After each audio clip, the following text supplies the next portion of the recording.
Hello students, welcome to my YouTube channel maths marathon with Uttam sir. मैं हूं आपका Uttam Kumar Nirala, maths faculty of Nirala classes private limited Ranchi. This is the third lecture of complex number for 11th class.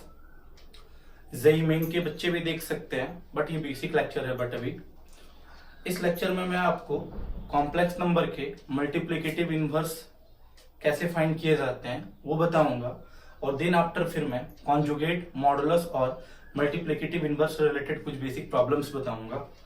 तो इस lecture को ध्यान से सुनिएगा, ठीक है। चलिए, आज का जो पहला टॉपिक होगा वो होगा मल्टीप्लिकेटिव इनवर्स, ठीक है। कोई आपको पूछा कि मल्टीप्लिकेटिव इनवर्स क्या होता है और मल्टीप्लिकेटिव इनवर्स आप कैसे फाइंड करते हैं। थोड़ा याद कीजिए आप, मैंने सेकेंड लेक्चर में डिस्कस किया था मॉडुलस की प्रॉपर्टी कि z into Z conjugate is equal to होता है मॉड जेड का स्क्वायर, ठीक है। अभी काम करो, जेड कॉन्जुगेट को नीचे उतार दो, तो z इज इक्वल टू क्या हो गया आपका मॉड जेड का स्क्वायर अपॉन जेड का कॉन्जुगेट। अब इसे रेसिप्रोकल कर दो, रेसिप्रोकल कर दोगे ये हो गया 1/z is equal to z conjugate upon mod z की स्क्वायर। अब ध्यान से देखिए, बताओ, मैं इस 1/z को लिख सकता हूं z का पावर -1।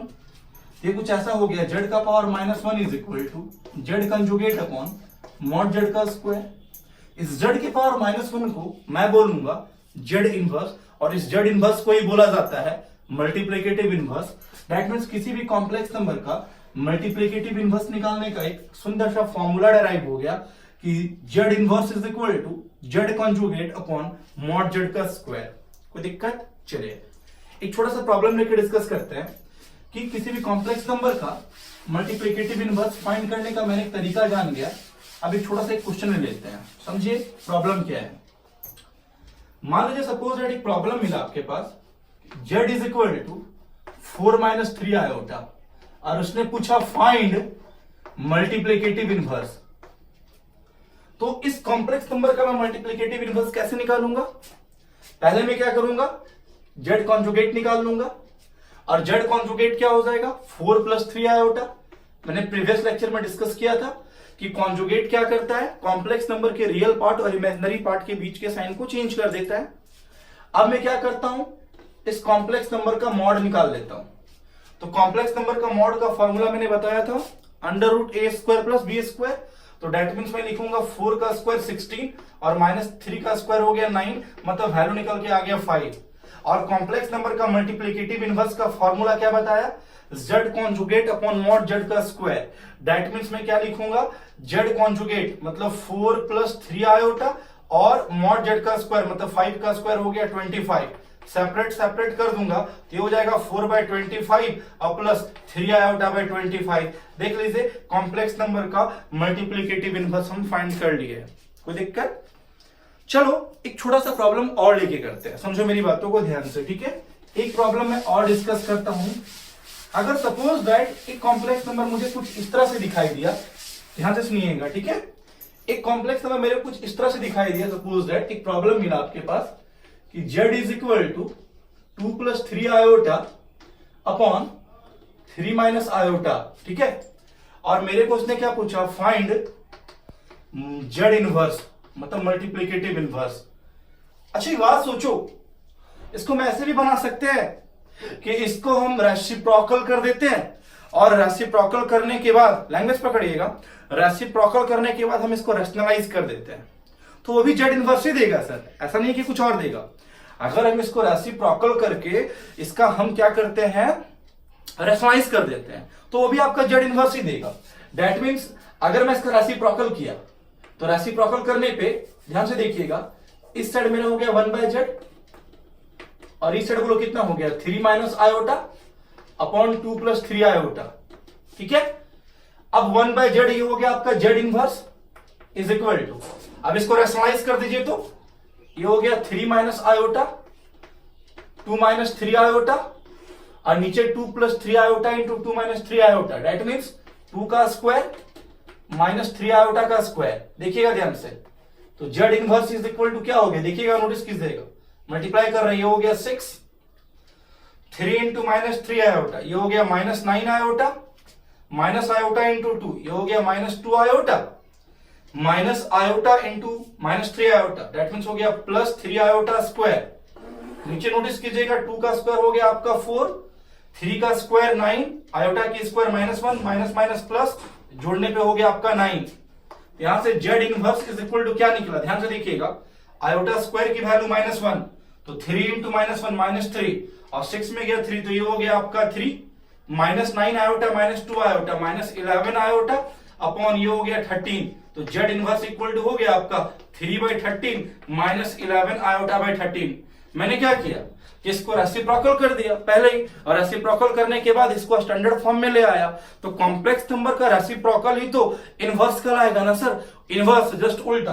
तो इस कॉम्प्लेक्स नंबर का मल्टीप्लिकेटिव इनवर्स हो गया 3/13 -11 आयोटा बाय 13। अब ऐसे भी इस कॉम्प्लेक्स नंबर का मल्टीप्लिकेटिव इनवर्स निकाल सकते हैं। तो इस तरह से अगर मल्टीप्लिकेटिव इनवर्स पे प्रॉब्लम आएगा तो हम लोग डिस्कस कर सकते हैं। अब क्या करते हैं, हम कुछ छोटा छोटा कुछ बेसिक्स प्रॉब्लम करते हैं कॉम्प्लेक्स नंबर के मॉडुलस, कॉन्जुगेट और मल्टीप्लिकेटिव इनवर्स को लेके, समझिएगा बहुत इंपॉर्टेंट होगा सर। जितने भी मैंने सारे प्रॉपर्टी कॉन्जुगेट और मॉडुलस का बेसिक जो प्रॉपर्टी लिखवाया था ना, उसको आप फिर से देख लीजिएगा।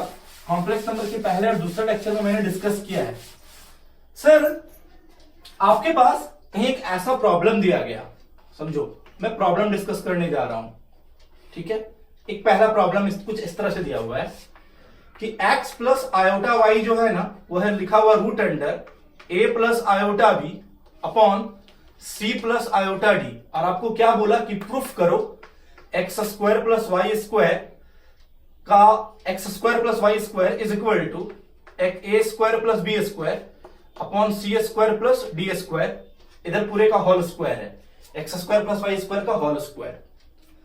देखो कैसे प्रूफ करेंगे सर, जो क्वेश्चन दिया है ना, जो क्वेश्चन दिया हुआ है कि x plus iota y is equal to root under a plus iota b upon c plus iota d, उसको आप इक्वेशन नंबर 1 मान लीजिए क्वेश्चन को ही, और क्या कीजिए उस साइड में, दोनों साइड में कॉन्जुगेट ले लीजिए आप, टेकिंग कॉन्जुगेट। अब क्या कीजिए दोनों साइड आप कॉन्जुगेट ले लीजिए। अब जैसे कॉन्जुगेट लेंगे तो कॉन्जुगेट प्लस को कर देगा माइनस, ये हो गया आपका x minus iota y is equal to root under a minus iota b, और ये हो गया आपका c माइनस आयोटा डी, इसको इक्वेशन नंबर 2 मान लीजिए आप, मान लिए। अब क्या करो, पहले वाले इक्वेशन को दूसरे वाले इक्वेशन के साथ अब क्या करो, मल्टीप्लाई कर दो। जैसे मल्टीप्लाई करोगे तो फॉर्मेट दिखा a plus b into a minus b, that means a की स्क्वायर माइनस b की स्क्वायर। ध्यान से देखना, तो मैं लिख रहा हूं a की स्क्वायर मतलब x की स्क्वायर माइनस आयोटा y की whole square is equal to root under, ध्यान से देखना यहां भी देखो तो a plus b into a minus b मतलब a का स्क्वायर माइनस आयोटा बी का होल स्क्वायर, आयोटा बी का होल स्क्वायर, और नीचे c की स्क्वायर माइनस आयोटा डी की होल स्क्वायर। अब ये हो गया एक्स स्क्वायर, आयोटा स्क्वायर की वैल्यू हो गई -1, माइनस माइनस हो गया आपका plus, is equal to same उसी तरह से अंदर चला जाएगा a square plus B square, और नीचे आ जाएगा c square plus D square. अगर मैं दोनों साइड स्क्वायर करूंगा तो रूट हट जाएगा, तो क्या आ जाएगा बोलो, X square plus Y square की whole square is equal to A square plus B square upon कितना बोलो तो C square plus D square. लीजिए आपका मैंने जो प्रूफ करने के लिए बोला गया था वो आपका प्रूफ हो गया। तो कॉन्जुगेट और जो मॉडुलस की जो प्रॉपर्टी मैंने सिखाई थी ना, वो बहुत इंपॉर्टेंट होता है। अगर आप उसे पढ़ लोगे ना घर से, और इस क्वेश्चन को अगर आप देखोगे ना, तो आपको बहुत जल्दी समझ में आएगा और बहुत इजी वे में समझ में आएगा। ठीक है, चलो मैं दूसरी प्रॉब्लम की तरफ बढ़ रहा हूं, देखते जाना। कुछ कुछ प्रॉब्लम्स में आज जो करवा रहा हूं उस पर फोकस करना। देखो कुछ एक ऐसा प्रॉब्लम दिया हुआ है, बहुत अच्छा प्रॉब्लम है ये। प्रॉब्लम दिया हुआ है कि Z1 का mod is equal to Z2 का मॉड इज इक्वल टू 1 दिया हुआ है। ठीक है, और मेरे को प्रूफ करने के लिए बोला है कि 1/Z1 प्लस 1/Z2 होल का mod is equal to Z1 plus Z2 पूरे का मॉड। ये आपको प्रूफ करने के लिए बोला गया है। देखो सर, बहुत ही अच्छी प्रॉपर्टी है। अभी मैंने जब स्टार्ट किया था मल्टीप्लिकेटिव इनवर्स, तो मैंने क्या बताया था कि Z into Z conjugate is equal to होता है मॉड Z की स्क्वायर। तो मैं वहीं से लिखूंगा कि sir Z into Z conjugate is equal to होता है मॉड Z का स्क्वायर। अच्छा, जब z into z conjugate is equal to mod z का स्क्वायर होगा तो अपन ऐसा भी बोल सकते हैं कि z1 into z1 conjugate is equal to z1 की मॉड के स्क्वायर। अब मेरे को क्या पता है कि z1 का मॉड का वैल्यू 1 है, तो 1 की स्क्वायर 1 हो गई, तो that means z1 into z1 conjugate is equal to हो गया 1। सेम उसी तरह से हम ये भी बोल सकते हैं सर कि z2 इंटू z2 कॉन्जुगेट भी हो गया आपका 1। अब क्या करो, जो प्रूफ करने के लिए बोला गया है उसके एलएचएस पोर्शन को उठाओ। जो एलएचएस पोर्शन है वो है 1/z1 प्लस 1/z2 होल का मॉड। ध्यान से देखिएगा, अब यहां जो मेरा जो रिजल्ट आया है कि z1 इंटू z1 कॉन्जुगेट 1 और z2 इंटू z2 कॉन्जुगेट 1, वहां से उसे सब्स्टिट्यूट कर दीजिए। इस वाले में जहां 1 है वहां डाल देते हैं z1 इंटू z1 कॉन्जुगेट, तो लिख दिया z1 इंटू z1 कॉन्जुगेट और नीचे आपका है z1 प्लस यहां पे जहां 1 है वहां लिख दू z2 इंटू z2 कॉन्जुगेट, तो मैंने लिख दिया z2 इंटू z2 कॉन्जुगेट और बटा z2 और होल का मॉड। z1 से z1 कट गया, z2 से z2 कट गया, आपका आ गया z1 का कॉन्जुगेट प्लस z2 का कॉन्जुगेट होल का मॉड। चलो चले जाओ कॉन्जुगेट की प्रॉपर्टी में, और कॉन्जुगेट की प्रॉपर्टी में मैंने एक प्रॉपर्टी बताया था कि z1 प्लस z2 होल का conjugate is equal to z1 का कॉन्जुगेट प्लस z2 का कॉन्जुगेट। तो हम ऐसा भी बोल सकते हैं कि z1 का कॉन्जुगेट प्लस z2 का कॉन्जुगेट को हम लिख सकते हैं z1 प्लस z2 होल का कॉन्जुगेट और उसका मॉड। अब मैंने एक और प्रॉपर्टी बताया था कि किसी भी कॉम्प्लेक्स नंबर का मॉड और कॉम्प्लेक्स नंबर का कॉन्जुगेट का मॉड बोथ आर सेम। तो सर अगर आप z1 प्लस z2 को z मानते हैं तो ये क्या है, z कॉन्जुगेट का मॉड। तो z कॉन्जुगेट का मॉड और z का मॉड इक्वल होगा, तो that is equal to z1 plus z2 का मॉड। सर लीजिए, जो मेरा प्रूफ करने के लिए बोला गया था मैंने उसे प्रूफ कर दिया सर। तो देखो, जब आपको प्रॉपर्टी आपका पढ़ा हुआ रहेगा, मैं बार बार बोल रहा हूं, आप लेक्चर 2 में जाके कॉम्प्लेक्स नंबर के कॉन्जुगेट और मॉडुलस प्रॉपर्टी के बारे में पढ़ सकते हैं मेरे लेक्चर में, तो वहां आपको दिखेगा मैंने वहां पे। तो इस जब प्रॉब्लम को मैं डील किया तो 3 प्रॉपर्टी का यूज हुआ। पहला property z into z conjugate equal to mod z का स्क्वायर। दूसरा प्रॉपर्टी कि z1 conjugate plus z2 conjugate को मैंने लिख दिया z1 प्लस z2 होल का कॉन्जुगेट, और लास्ट में मैंने प्रॉपर्टी अप्लाई कर दिया कि z का मॉड और z कॉन्जुगेट का मॉड इक्वल होता है। Cutting my point. चलिए आगे बढ़ते हैं।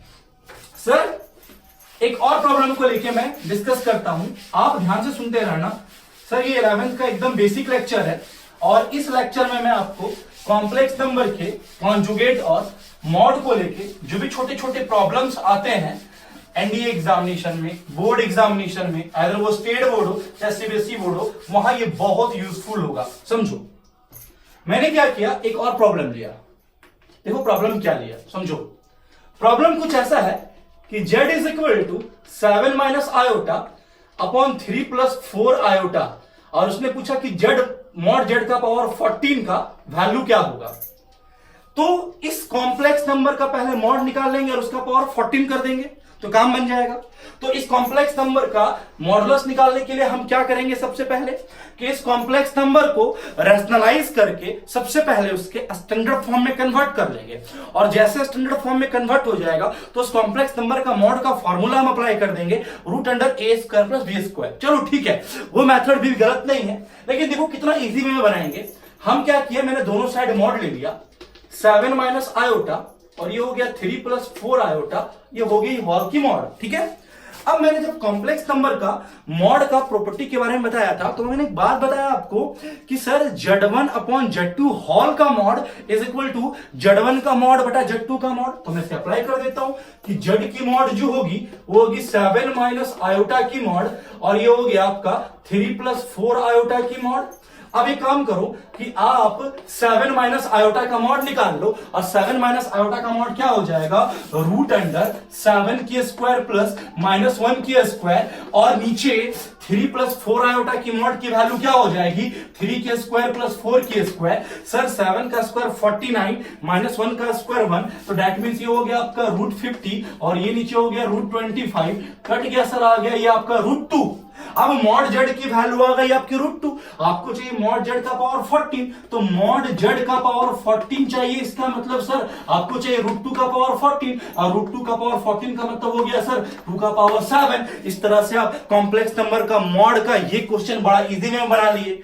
सर क्यों इजी में बन गया, क्या कि जब आपका कॉम्प्लेक्स नंबर का मैं मॉडुलस का प्रॉपर्टी लेके डिस्कस कर रहा था, वहां मैंने आपको एक बात बताया था कि Z1 प्लस Z2 होल का mod not is equal to Z1 का मॉड प्लस Z2 का मॉड। ये प्रॉपर्टी माइनस में फॉलो नहीं होता है, लेकिन मॉड की ये प्रॉपर्टी मल्टीप्लीकेशन और डिवीजन पे फॉलो होता है। सर प्लस और माइनस में मैं आपको बार बार बोल रहा हूं, इनइक्वालिटी प्रॉपर्टी पढ़ाऊंगा सर। उसकी इनइक्वालिटी प्रॉपर्टी से रिलेटेड मैंने एक क्वेश्चन नेशनल टेस्ट अभ्यास मॉक टेस्ट 1 में डिस्कस किया है। क्वेश्चन नंबर 18 में जाके मैं इस लेक्चर में बताऊंगा कि मॉडुलस की इनइक्वालिटी प्रॉपर्टी क्या होती है। अभी आप सिर्फ बेसिक प्रॉब्लम समझिए सर, ठीक है। चलिए मैं आगे बढ़ता हूं, समझिए। एक और प्रॉब्लम लिया मैंने, समझिए। देखिए प्रॉब्लम क्या है, ठीक है, समझो। एक प्रॉब्लम कुछ ऐसा था, देखो एकदम आराम से समझो, ठीक है। प्रॉब्लम था alpha and beta are two different complex number, ठीक है। जहां पे पता है गिवन है बीटा की मॉड की वैल्यू 1 है, ये पता है, और मेरे को फाइंड करना था mod of beta minus alpha बटा 1 minus alpha conjugate into beta की मॉड की वैल्यू फाइंड करनी है। क्वेश्चन को फिर से पढ़ लेते हैं। Alpha and beta are two different complex number where beta की मॉड इज इक्वल टू 1 दिया हुआ है।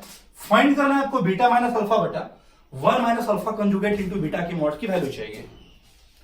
देखो इस तरह का प्रॉब्लम जब आता है ना, कहीं पे भी आपको कंजुगेट दिख रहा है, मॉड दिख रहा है, तो पता है कुछ मत सोचिए। ये मत सोचिए कि यार बीटा की मॉड की वैल्यू 1 दी हुई है तो हम बीटा को कुछ मान के चलेंगे। मैं कभी इस तरह से प्रॉब्लम नहीं डिस्कस करता हूं। जब मेरे को प्रॉब्लम इस तरह से मिलता है ना कि कॉम्प्लेक्स नंबर के अंदर मॉड दिया हुआ है, कॉन्जुगेट दिया हुआ है, तो मैं बस एक ही चीज सोचता हूं कि इसे मैं कॉम्प्लेक्स नंबर के कॉन्जुगेट और मॉडुलस की प्रॉपर्टी से ही बनाऊंगा। देखना कैसे बनाऊंगा।